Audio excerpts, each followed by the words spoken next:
सावधान। ओम नमः सिद्धेभ्य ओम नमः सिद्धेभ्य ओम नमः सिद्धेभ्य। नमो हरिहंताणं नमो सिद्धाणं नमो आयर्याणं नमो वज्रायाणं नमो लोये सब्बसाहुडम् णमीऊणजिणं वीरम् अनन्तवर्णानदंसनसहावम् मोक्षामि नियम सारम् केवली सुध केवली वडिदम्। नियम सार परमागम गाथा नंबर 7 के आधार से अपनी चर्चा चल रही है। पूज्य गुरुदेव श्री ने जो प्रवचन किए हैं, कारण कार्य नियम करके वो प्रवचन छपे हुए हैं। पृष्ठ क्रमांक 160, पुरुषार्थ की विधि बताओ, ये चर्चा अपनी चल रही थी। इसमें अगला प्रश्न ये है, निज स्वरूप भाव का उपयोग। ये पूछा है कि निज स्वरूप भाव का उपयोग, इसका मतलब क्या है। तो पूज्य गुरुदेव श्री क्या कहते हैं, निज स्वरूप उपयोग समझ में आया। सच्ची सामायिक उसे कहते हैं जिसे पहले आत्मा कारण परमात्मा त्रिकाल हूँ ऐसा जिसे प्रथम अनुभव हो और पश्चात स्वरूप में स्थिर होने पर उसे सामायिक में शुद्धोपयोग हो, उसे यहाँ शुद्धोपयोग रूपी भावना कहा जाता है। ये हम लोगों ने देखा था। आगे चिंतवना, पूज्य गुरुदेव श्री चिंतना विकल्प में जाती है वह नहीं, तथापि इसे चिंतना शब्द कहा जाता है, परंतु यह चिंतवना स्वरूप में एकाग्रता रूपी भावना को कहा है। कहो जेठा भाई, ऐसी सामायिक कभी की थी? खबर नहीं। यहाँ तो भावना शब्द में शुद्धता, अंदर निर्मलता, कारण परमात्मा स्वयं ध्रुव है, नित्य है, नित्यानंद वीतराग आनंद स्वरूप है। उसे अंतर में ध्येय बनाकर ज्ञान की वर्तमान दशा में उसे ज्ञेय बनाकर एकाग्र होने का नाम यहाँ भावना कहा जाता है।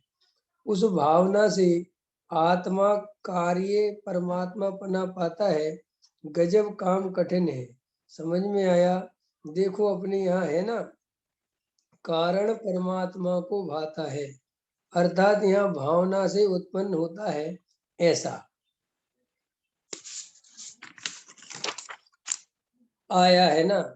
वस्तु शुद्ध चैतन्य ध्रुव अनंत आनंद का वीतरागी स्वभाव का पिंड प्रभु, एक रूप आनंद जिसकी ध्रुवता, नित्यता, एकता जिसकी त्रिकाल है, उसकी भावना, उसके सन्मुख की एकाग्रता, उस कारण परमात्मा की भावना से आत्मा तीर्थंकर कार्य परमात्मा को अर्थात केवल ज्ञान आदि को प्राप्त हुए हैं।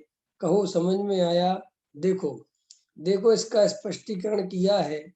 उस भावना का अर्थ है अनादि से पुण्य और पाप के विकल्प का आश्रय किया है, अथवा एक समय की अंश दशा का अवलंबन और आश्रय किया है, वह मिथ्या दृष्टिपना है। उसने आश्रय और त्रिकाली ज्ञाय की एकाग्रता की भावना करनी चाहिए। उससे उसे आत्मा को केवल ज्ञान और परमात्म दशा प्राप्त होती है। देखो इसका कारण यह भी बताया, बहुत संक्षिप्त और बहुत उत्कृष्ट। बीच में व्यवहार रत्नात्रय से कार्य परमात्मा होते हैं, उसका यहाँ निषेध किया है। यहाँ अस्थि से बात की है पंडित जी। व्यवहार रत्नात्रय, सम्यक दर्शन, व्यवहार, व्यवहार कारण और निश्चय कार्य। देखो कल भी आया था, अरे भगवान तू ऐसा नहीं है तो जो राग का आश्रय ले और आगे जा सके, ऐसा तो नहीं। तेरा आश्रय लेकर आगे जा सके ऐसा तो है। समझ में आया? बात अभी सुनने में आई नहीं है। वह समझे कब, कब सम्यक पावे और कब चारित्र पावे। अहो, कहते हैं कि वह आश्रय करता है किसका? यह नित्यानंद प्रभु वस्तु अस्थि सत्ता शक्ति स्वरूप से महाप्रभु आत्मा है। उसका जो आश्रय करे उसकी जो भावना करे वह व्यक्ति अपेक्षा से निरावरण, वह प्रगट अपेक्षा से निरावरण होता है और आनंदमय होता है। अर्थात क्या कहा, शक्ति त्रिकाल निरावरण और आनंदमय है। भगवान आत्मा का त्रिकाली स्वभाव शक्ति आनंदमय और निरावरण है। ऐसी शक्ति की एकाग्रता से व्यक्ति में निरावरण और अतीन्द्रिय आनंद को पाता है। समझ में आया? क्या कहा, भगवान आत्मा अंतर में इसका स्वभाव नित्य स्वरूप दल वीतरागी आनंदमय निरावरण है। ऐसा उस त्रिकाली ध्रुव स्वरूप है, वह कारण परमात्मा है। उस कारण परमात्मा की भावना से, अर्थात ऐसा जो भाव है उसकी भावना अर्थात एकाग्रता से शक्ति रूप से निरावरण और नित्य आनंद वीतराग आनंद है। उसकी भावना से व्यक्त रूप से निरावरण और परमानंदमय रूप में हो जाता है। देखो क्या कहते हैं इसमें, गुरुदेव श्री क्या समझाने की कोशिश कर रहे हैं कि अनादि काल से प्रत्येक जीव को जब भी अपने स्वरूप का प्राप्त करने का, मोक्ष मार्ग प्राप्त करने का अवसर मिलता है, तब क्या गलती होती है कि जीव अपने त्रिकाली ध्रुव भगवान आत्मा का स्वरूप ही नहीं पहचानता और पुण्य और पाप इनके ही आश्रय में, इनके ही करने में लगा रहता है। और जो इनसे भिन्न अपना त्रिकाली ध्रुव आत्मा है उसकी ओर नहीं जाता है और उसकी ओर जाए बिना मोक्ष मार्ग प्रकट नहीं होता है। तो हम सब भी देखें कि वास्तव में ये मोक्ष मार्ग प्रकट करने की जो बात है, ये बात अंतरंग में हमें सब बात ख्याल में है। सम्यक दर्शन कैसे होता है, आत्मा के अनुभव के बिना सम्यक दर्शन नहीं होता। आत्मानुभव कैसे होता है, वो त्रिकाली ध्रुव है। ये सब बातें हमारे ज्ञान में आने पर भी हमारा उपयोग आत्मा की ओर क्यों नहीं जाता, हमारा उपयोग पर में क्यों लगा रहता है? ये प्रश्न हमें होना ही चाहिए कि आखिर बात क्या है। मतलब ये बात कहना कि साहब हमारा कर्म का उदय है, अथवा हमारी काल लब्धि नहीं आई, अथवा हम पुरुषार्थ तो करते हैं, ये सब बातें झूठी हैं। वास्तविकता ऐसी नहीं है। वास्तविकता ऐसी है कि हमें आत्मा की रुचि ऊपर ऊपर हुई है।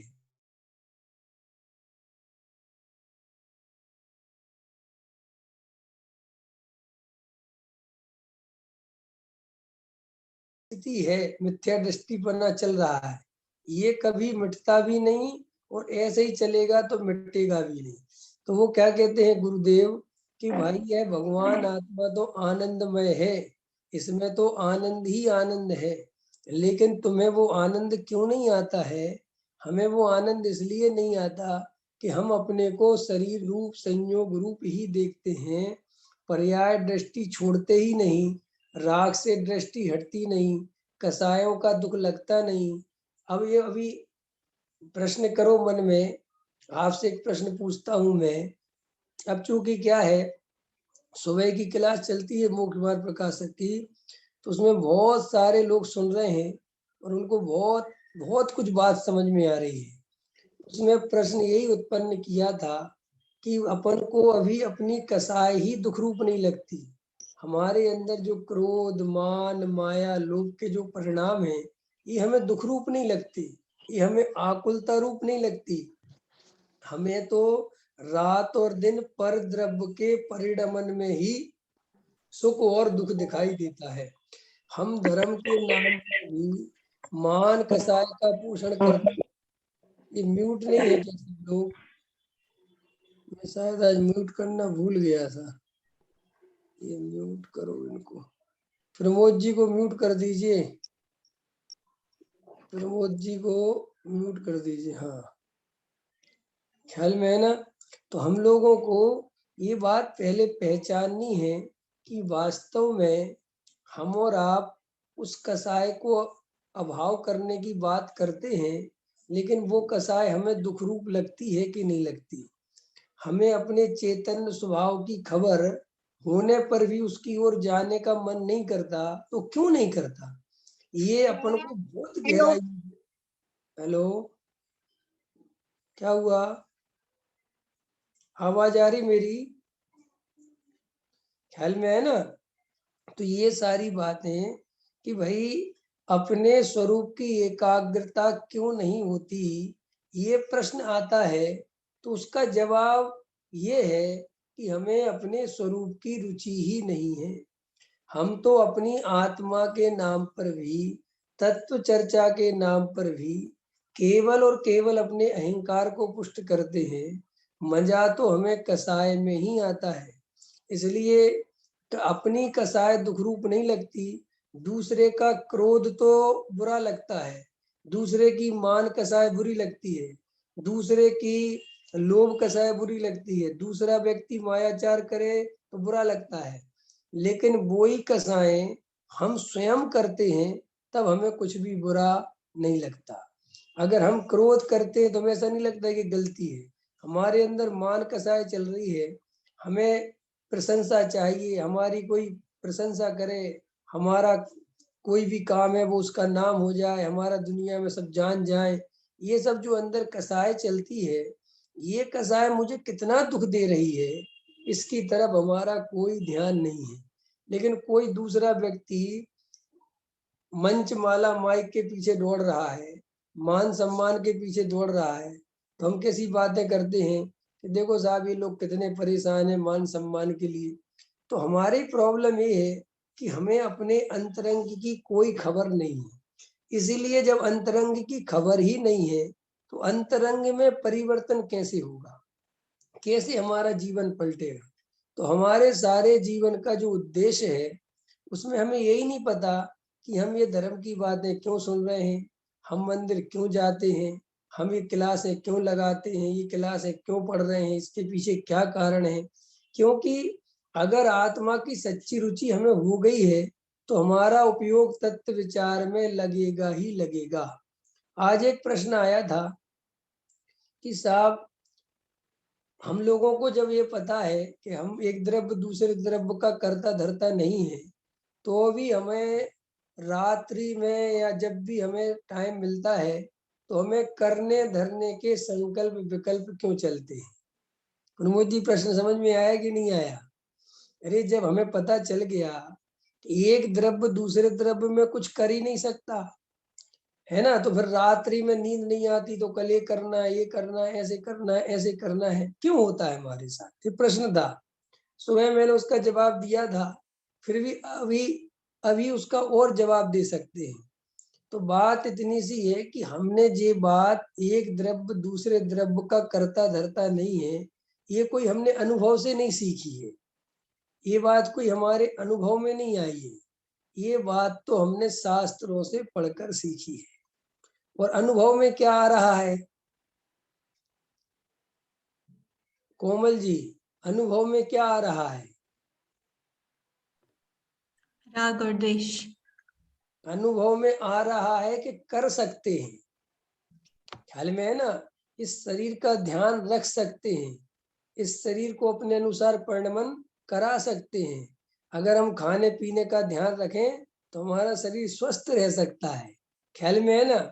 हम भोजन बनाएंगे तो अच्छा भोजन बनेगा, घर गृहस्थी का ध्यान रखेंगे तो अच्छी घर गृहस्थी रहेगी। तो देखो जब हमने ये बात शास्त्र से सीखी कि एक द्रव्य दूसरे द्रव्य का कुछ नहीं कर सकता, तो वो बात अनुभव में जब तक नहीं आएगी तब तक कर्तृत्व कैसे टूटेगा?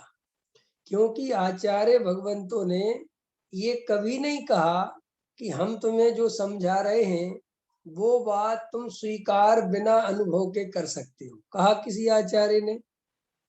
क्योंकि दुनिया में कोई भी विद्या, लौकिक विद्याएं तो रटी जा सकती हैं और रटा रटा के काम चला सकते हैं, लेकिन जो आत्मा की विद्या है उसमें कोई किसी का कुछ नहीं कर सकता। आदिनाथ भरत जी को आत्मा नहीं दे सकते, भरत जी मारीची को आत्मा नहीं दे सकते, सिर्फ आत्मा के बारे में बता सकते हैं। और वे लोग अगर आत्मा का अनुभव नहीं करेंगे तो उन्हें भी आत्मा नहीं मिलता। ऐसे ही हम और आप आत्मा के बारे में जो जानकारी इकट्ठी करते रहते हैं और ऐसा समझने लगते हैं कि हमें तो वस्तु स्वरूप का सच्चा स्वरूप मिल गया, हमें तो सच्चे स्वरूप की खबर हो गई, न जाने कितने जन्मों बाद ये सत्य सुनने मिला, तो हम अपनी पीठ थपथपाते हैं, बहुत खुश होते हैं कि कम से कम हमारे पास सत्य तो है। लेकिन वो सत्य आपके पास है, वो आपका नहीं है, वो सत्य तो किसी और का है, जिसे आपने शास्त्रों के माध्यम से पढ़कर सीख लिया है। आपके अनुभव में तो, हमारे अनुभव में तो यही चल रहा है कि घर गृहस्थी का करता धरता मैं हूँ, व्यापार का करता धरता मैं हूँ, मैं जो चाहूँ वैसा काम हूँ कर सकता हूँ, मैं अगर ध्यान नहीं रखूंगा तो काम बिगड़ जाएगा, मैं पढ़ाऊंगा तो पढ़ लेंगे, मैं नहीं पढ़ाऊंगा तो कौन पढ़ेगा।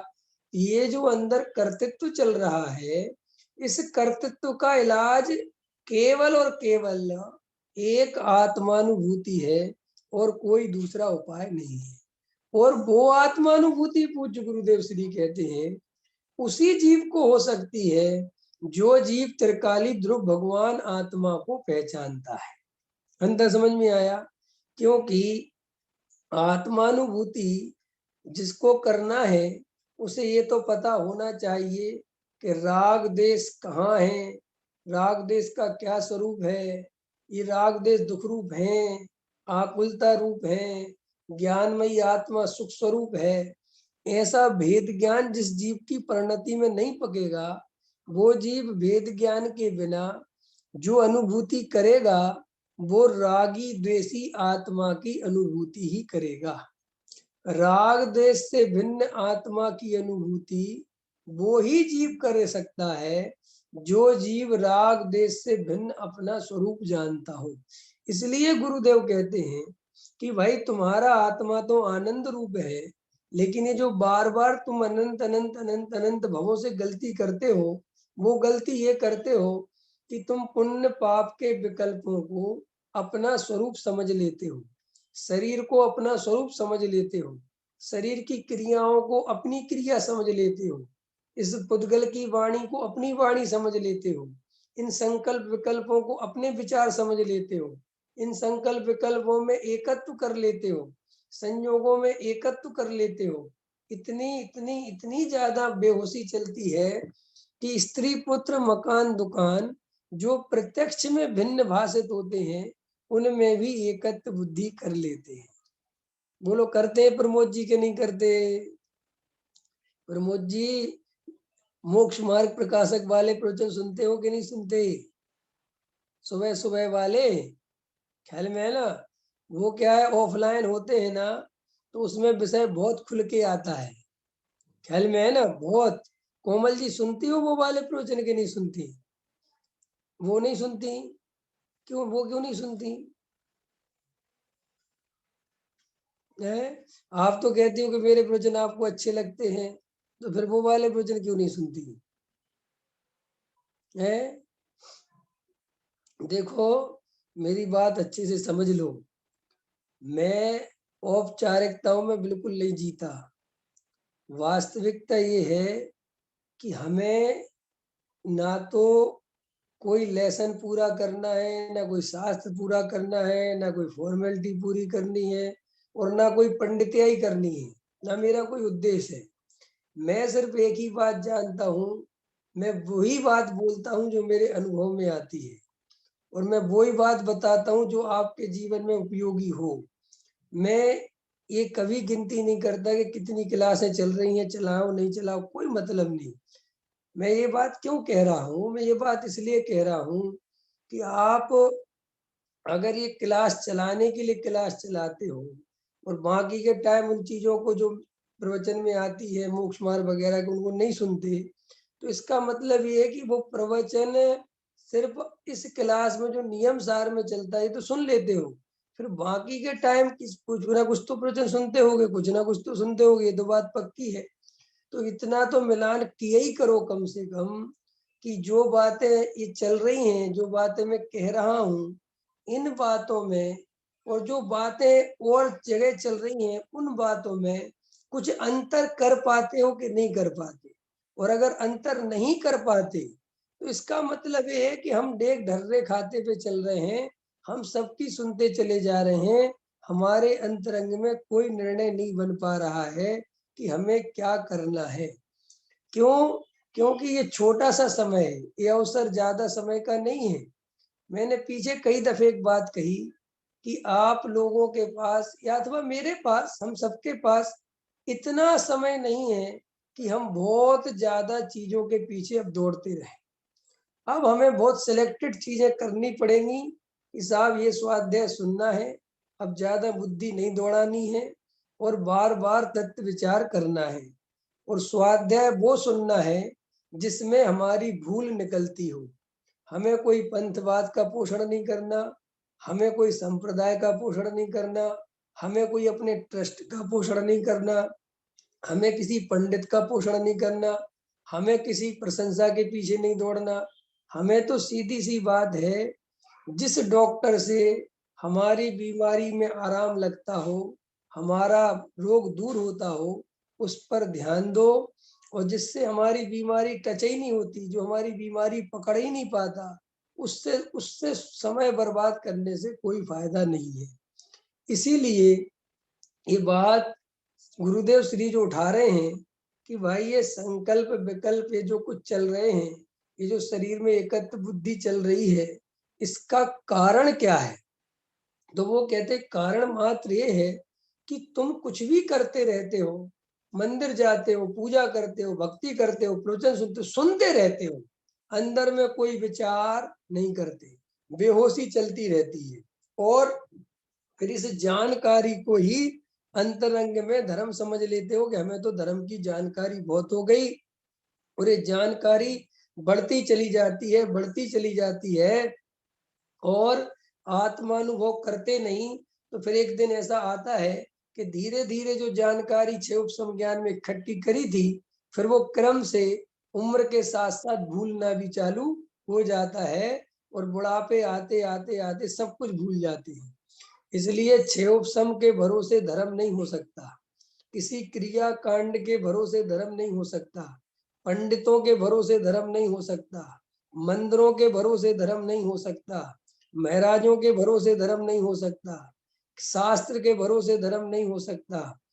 धर्म तो केवल और केवल वो ही जीव कर सकते हैं जिन्हें आत्मानुभव की सच्ची प्यास जगी है, संसार का दुख भासित हुआ है, उसकी आकुलता भासित हुई है। और जिन्हें इसकी आकुलता भासित नहीं होती, देखा देखी संसार में दुख कहते हैं, अंतरंग में आकुलता भासित ही नहीं होती, वे जीव कभी मोक्ष मार्ग नहीं पा सकते। क्यों नहीं पा सकते? क्योंकि उन्हें मोक्ष मार्ग की कोई जरूरत नहीं है। हमें जब जिस चीज की जरूरत होगी तभी तो मिलेगी, हमें मोक्ष मार्ग की जरूरत ही नहीं है। हमें तो बस एक अपना काम चल रहा है, थोड़ा सा लगता है कि भाई आज एक बात बोली थी वो अच्छी थी कि हमने हजारों प्रकार की टेंशन ले रखी है घर गृहस्थी में, व्यापार धंधे की ले रखी, बच्चों की ले रखी, और न जाने समाज की कितनी कितने प्रकार के विकल्प हैं। उसी में हमने एक टेंशन को और ऐड कर लिया कि हमें सम्यक दर्शन मिल जाए, हमें मोक्ष मार्ग मिल जाए, अंतरंग में मुझे मोक्ष मार्ग मिलना ही मिलना है। इस तरफ हमारा कोई विशेष ध्यान नहीं है, सिर्फ हमने तो एक टेंशन क्रिएट कर ली और कुछ खबर है नहीं कि वो मोक्ष मार्ग हमें चाहिए तो क्यों चाहिए है। इसलिए जो गुरुदेव समझाते हैं बार बार कि ये बार बार पर्याय दृष्टि में चला जाता है, बात इसलिए चला जाता है कि भैया अंतरंग में ज्ञान की तरफ ध्यान जाता ही नहीं, तो पर्याय दृष्टि की तरफ कहाँ लगा ही नहीं, पर्याय दृष्टि छूटेगी कैसे? क्योंकि छोड़ने के लिए पहले निर्णय तो बने कि मुझे कुछ अलग सुख चाहिए, सुख में कोई दम नहीं है। अब ये देखो और क्या कहते हैं, स्वयं ही परमात्मा बन जाता है, स्वयं बन जाता है स्वयं, कारण रूप से तो है ही, कहो ऐसा परमात्मा है, वहां से मिलेगा। यह कारण परमात्मा बाहर में है क्या? नहीं, ये तो अंदर में ही है। वह की अपेक्षा से निरावरण और आनंदमय होता है। देखो, कारण पर कार्य परमात्मा होता है, शक्ति में से व्यक्ति होती है। इस शक्ति में से व्यक्ति क्या है? वर्तमान में मैं कारण परमात्मा हूँ, और उस कारण परमात्मा की स्वीकृति उस कारण परमात्मा का श्रद्धान, उस कारण परमात्मा की अनुभूति, उसी का नाम है सम्यक दर्शन, सम्यक ज्ञान और सम्यक चारित्र। और जब उसी कारण परमात्मा में स्वरूप में एकाग्रता हो जाती है और जो केवल ज्ञान प्रकट हो जाता है, उसी का नाम है कार्य परमात्मा। तो गुरुदेव कह रहे हैं से कि शक्ति रूप से तो सभी कारण परमात्मा हैं, सभी भगवान हैं, बस वो शक्ति की व्यक्ति नहीं है, माने वो कारण परमात्मा वर्तमान पर्याय में व्यक्त नहीं है। और देखो क्या कहते हैं, उसकी एकाग्रता से व्यक्ति रूप आत्मा परमात्मा को निरावरण होता है। इसलिए शक्ति कारण है और व्यक्ति कार्य है। क्या बात कह रहे हैं, शक्ति माने वो कारण परमात्मा, वह क्या है, जो शक्ति है वह कारण है, काय की, कार्य की। यह आत्मा की त्रिकाली ध्रुव शक्ति वह कारण है और वर्तमान परमात्मा अरिहंत हो वह कार्य है। अरिहंत ऐसे हुए, ऐसी विधि वर्तमान परमात्मा अरिहंत हो वह कार्य है। अरहंत ऐसे हुए, ऐसी विधि बताई, दूसरे प्रकार से अरहंत नहीं हुए हैं। और जिसे परमात्मा होना हो, बस ये बहुत अच्छी बात है, जिसे परमात्मा होना हो। और जिसे परमात्मा नहीं होना हो, उसके लिए क्या करना चाहिए कि भाई जिसे परमात्मा नहीं होना हो, उसको जो करना है, जैसे करना है वो करना चाहिए। अभी सिखा जी बताओ, आपको होना है परमात्मा के नहीं है? होना है परमात्मा, होना है सचिन जी, परमात्मा होना है अपने को कि नहीं है? अंतरंग चेक करके बोलो, होना है कि नहीं होना। अच्छा, 24 घंटे में से कितनी बार याद आती है कि मुझे परमात्मा होना है?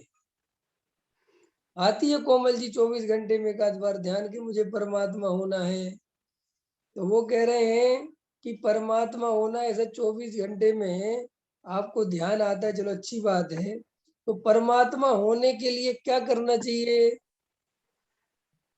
आत्मानुभूति करो। क्या करना चाहिए प्रमोद जी? आत्मानुभूति करो। आत्मानुभूति करनी करना है। चाहिए। तो आत्मानुभूति के लिए क्या करना चाहिए? क्या करना चाहिए? आत्मानुभव करना है। आत्मानुभव करना है ना, स्वयं का अनुभव करना है। आत्मानुभव करना है। तो आत्मानुभव के लिए एकाग्र होकर एकांत में तत्व विचार करना पड़ेगा। एक बात, तत्व विचार कब करोगे? जब कसाय दुख रूप लगेगी। जब तक कसाय दुख रूप नहीं लगेगी, जब तक उनकी आकुलता भाषित नहीं होगी, अथवा आकुलता तो लगेगी लेकिन उसका कारण परद्रव्य दिखाई देगा और अंतरंग में ऐसा लगेगा कि ये परद्रव्य, ये ऐसा परिणमन हो जाए, ऐसा हो जाए, ऐसा हो जाए और मैं इससे भिन्न हूँ, इस परिणमन का मेरे सुख दुख से कोई संबंध नहीं है। जब तक अंतरंग में ये श्रद्धा नहीं होगी, तब तक किसी जीव को आत्मानुभूति कैसे होगी? इसीलिए प्रथम में प्रथम वस्तु स्वरूप का सच्चा निर्णय करना ही पड़ेगा। इसलिए जो लोग आत्मानुभव की बात करते हैं और आत्मानुभव के लिए बैठते भी हैं और फिर वो कहते हैं कि साहब संकल्प विकल्प और तेजी से आने लगते हैं और हमें तो आत्मानुभूति ऐसा लगता है कि हो ही नहीं सकती, उसका मात्र कारण ये है कि तुम डायरेक्ट ही आत्मानुभव करने के लिए बैठने की कोशिश करते हो और ये देखते नहीं कि हमारा तत्व निर्णय मजबूत है कि नहीं, हमें वस्तु स्वरूप की सच्ची श्रद्धा है कि नहीं। हमारा वस्तु स्वरूप के प्रति श्रद्धांत तो विपरीत है। मान्यता तो ये भरी पड़ी हुई है कि एक तरफ दूसरे तरफ का करता धरता है, मेरे को सब काम करना है। और फिर आधे घंटे के लिए तुम आत्मा हूं, मैं शुद्ध हूं, मैं बुद्ध हूं, ऐसा करके भ्रम से अपने को आत्मानुभव की ओर के साथ मैं तो पुरुषार्थ करता हूं, इससे कुछ भी होने वाला नहीं है। श्रद्धान उसे कहते हैं जो 24 घंटे चलता है। क्या कहा मैंने? सम्यक दर्शन और आत्मानुभूति में क्या फर्क है बताएंगी कोमल जी? सम्यक दर्शन और आत्मानुभूति में क्या फर्क है? एक ही है। एक ही नहीं है। अगर एक ही होगा तो जब आत्मानुभूति नहीं होती जिस समय सम्यक दृष्टि को, वो उस समय भी सम्यक दृष्टि होता है कि नहीं होता है? हाँ होता है। अच्छा हाँ ठीक है। तो हाँ आत्मानुभूति वही क्षण में होता है, और वो जो चौथे गुण स्थान में होता है वो बहुत ही कम समय में होता है, मतलब वो हाँ टाइम बहुत शॉर्ट होता है।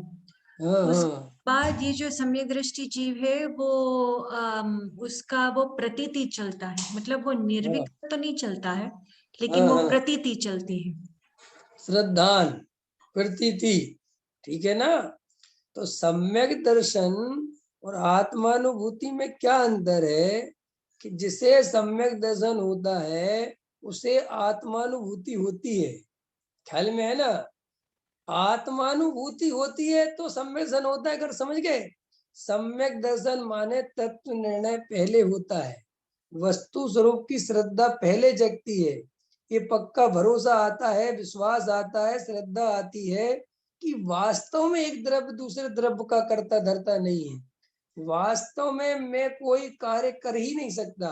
जैसा उदय आता है, जैसा काम बनना होता है बनता है, नहीं बनना होता नहीं बनता।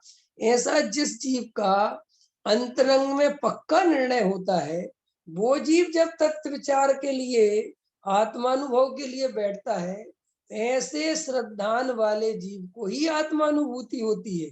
जो जीव बिना श्रद्धान किए, बिना वस्तु स्वरूप समझे बिना आत्मानुभूति करने बैठ जाते हैं, उन्हें आत्मानुभूति तो नहीं होती सच्ची, लेकिन उन्हें झूठा भ्रम होता है आत्मानुभूति का।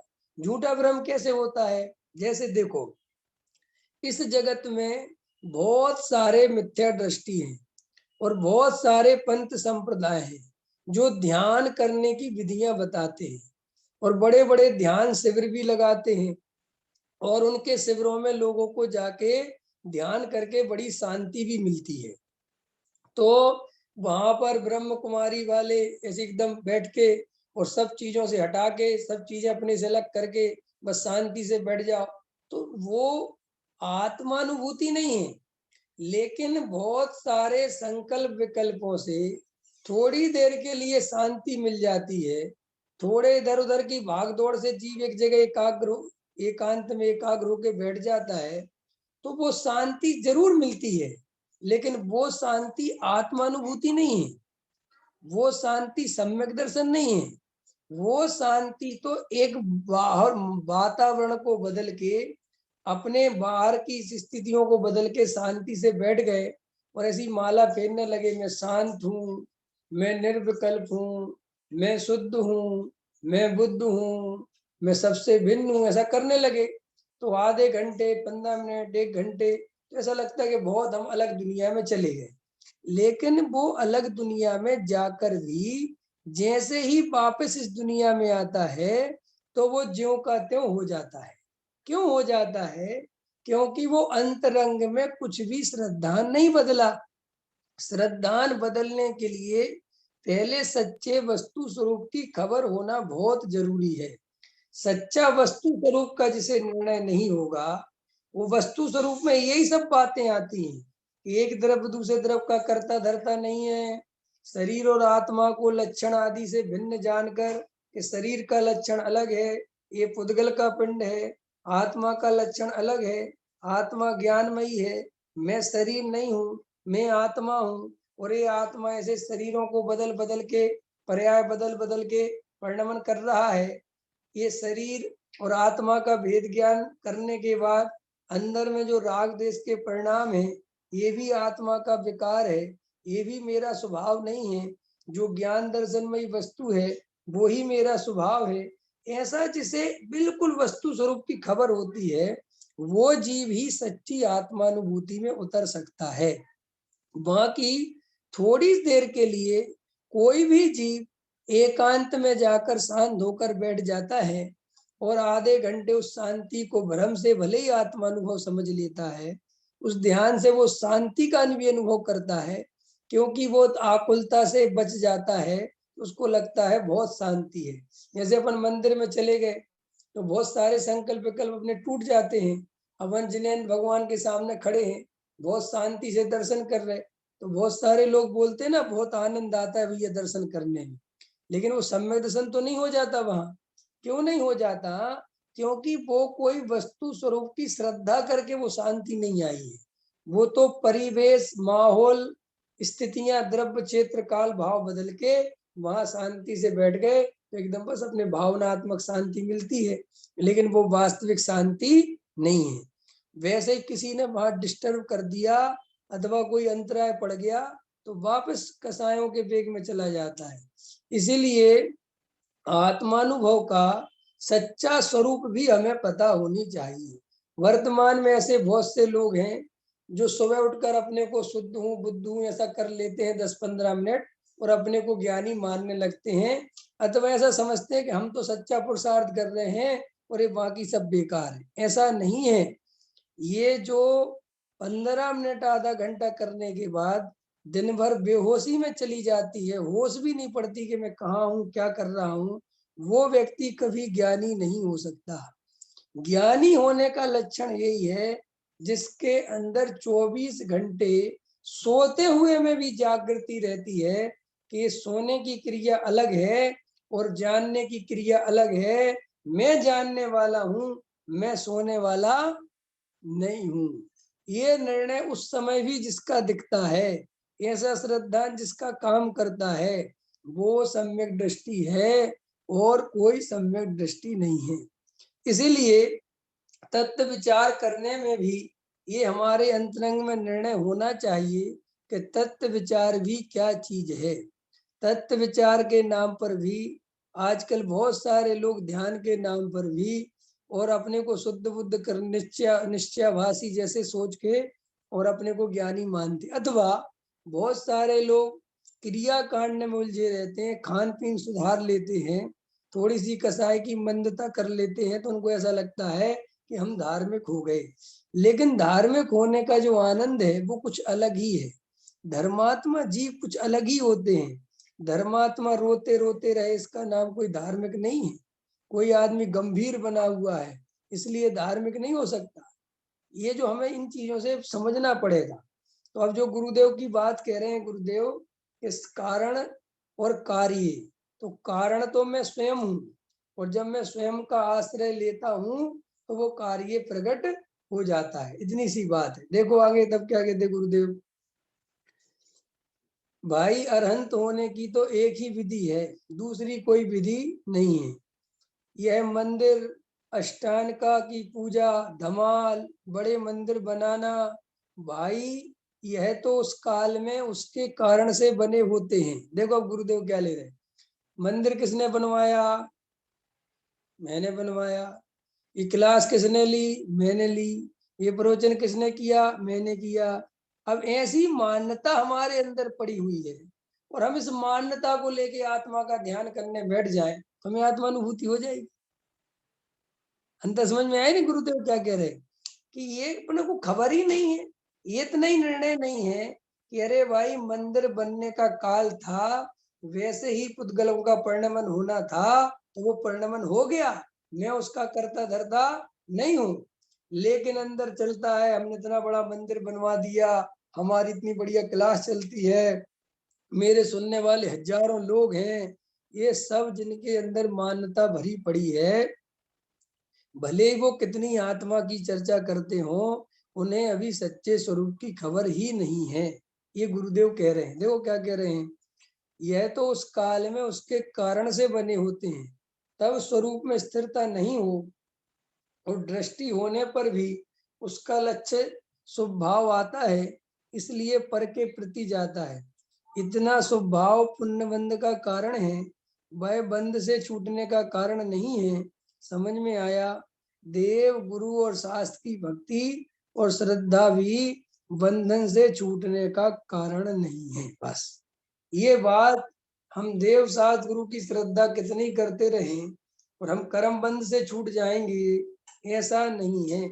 देव शास्त्र गुरु की श्रद्धा भक्ति में ये निर्णय होना चाहिए कि मेरा स्वरूप ऐसा है और मैं जैसा जिनेन्द्र भगवान ने मार्ग बताया उस मार्ग को श्रद्धान में ले तो छूट सकता है।